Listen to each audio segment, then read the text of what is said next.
This is lesson 2, where you're going to now learn to read rhythms.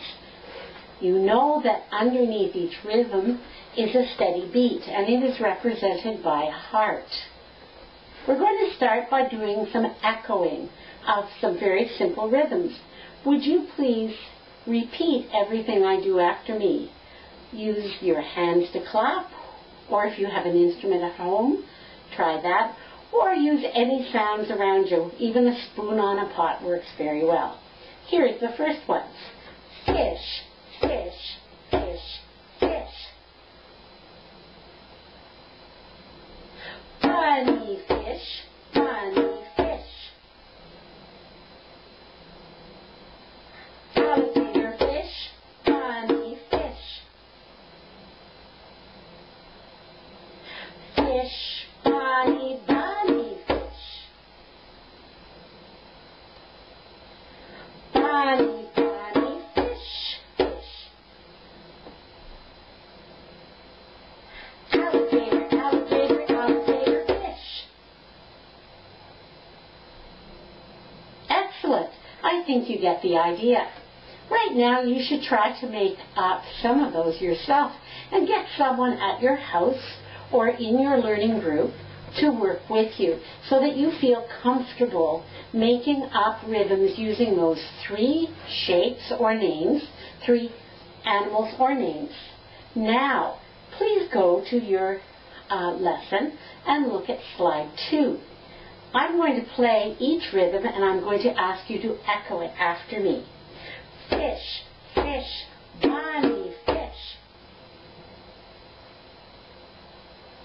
Bunny fish, bunny fish. Excellent job. Now at this point what you want to do is actually try to make some of those rhythms using flashcards and see if you can play each one that you have made. Now we're going to play slide 3. Play along with me and say the words as we go. 1, 2, ready, begin. Bunny, fish, alligator, fish, fish, fish, alligator, fish, alligator, alligator, alligator, fish, alligator, bunny, alligator, fish. Excellent job. Now I'm going to play one for you without saying the words aloud. And you will repeat it back after and try to decide which one of the rhythms on slide 3 did I play. Here is your first one.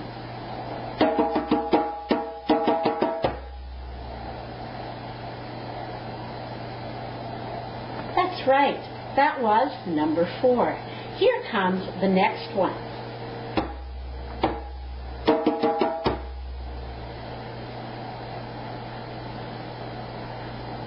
That's right, that was number 2. And the next one.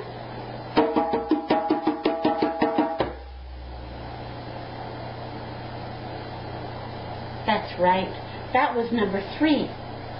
Here is one more.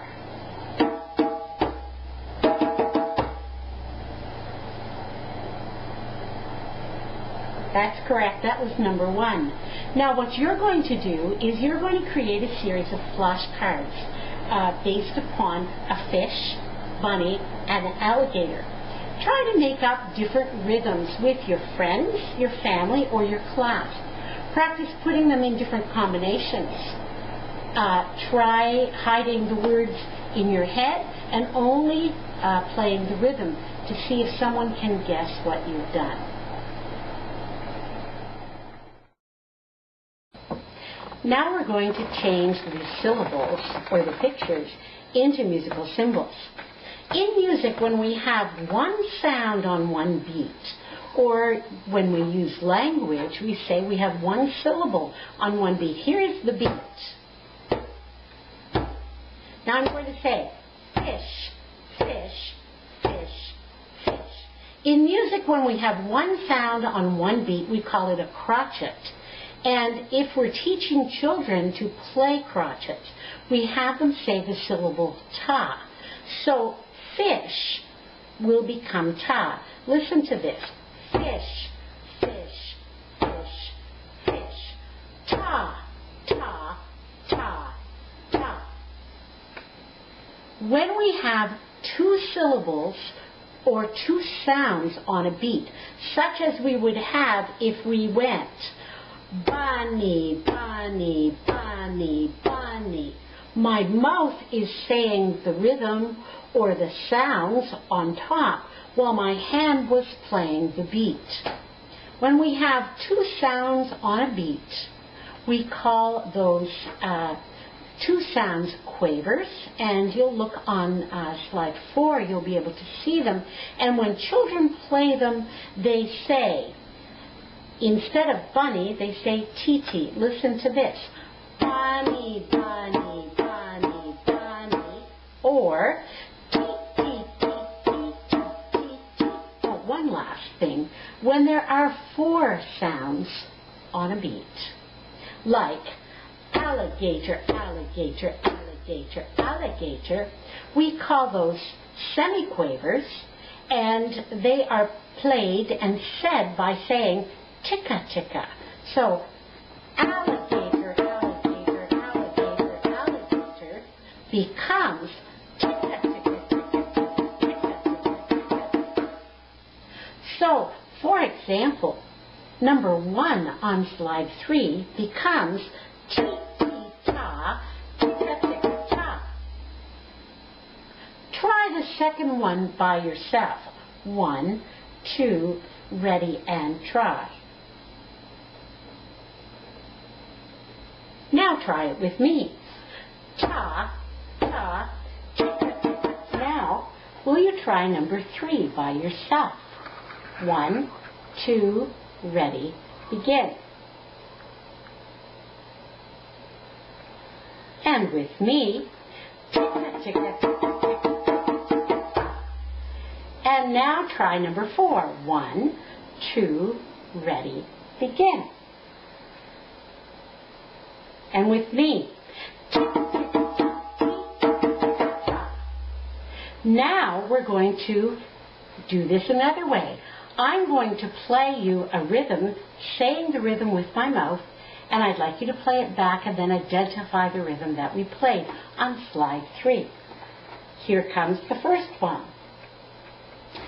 Ta, ta, ticka, ticka, ta.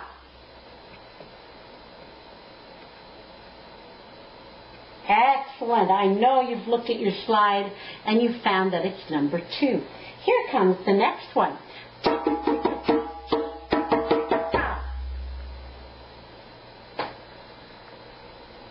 Excellent, and that is number 4. Try this last one. Tee-tee-ta, ta. And you're right, that is number 1. Now with your students, you can begin making up echoes, even without having the rhythms in front of you. For example, my 4 fingers will represent the 4 beats. So any one of these beats could have a ta, a tee-tee, or a ticka-ticka. For example, I could go ta, ta, tee-tee-ta.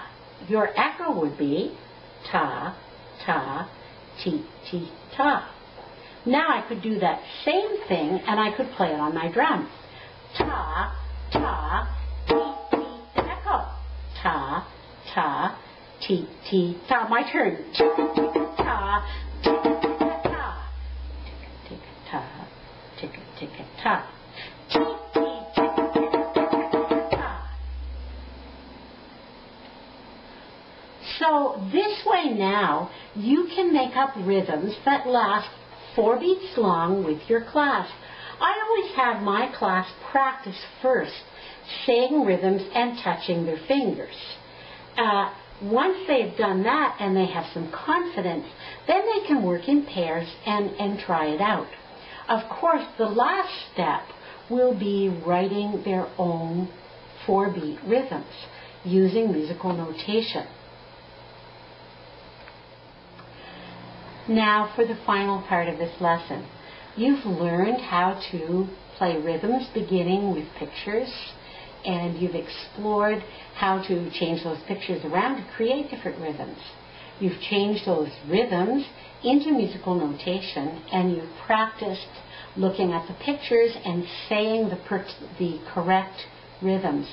You've then tried to make rhythms up by yourself with practicing with your finger, and you've practiced what we've called echo, where one person is the leader and the other person echoes.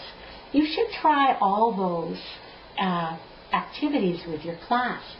Finally, if you look at slide 7, you will see that the students are then going to work in small groups creating a 4-beat rhythm that they not only can write, but that they can also perform. And you can perform if you don't have instruments. Of course, we've talked about anything can be an instrument.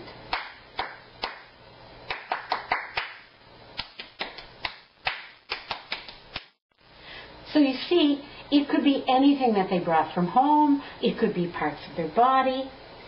But what you want them to do is then put your groups together, and 4 groups together, and you will have a 16-beat rhythm. You're going to practice playing that rhythm with all the children. And then, for me, you're going to document your learning. You're going to describe the process that you used with your class, include one of the compositions that they've done, and a short video clip of your class performing that composition. Then you're going to outline what were some of the successes and some of the challenges that you had, and what are some of that your class had. Thank you, and good luck with this assignment.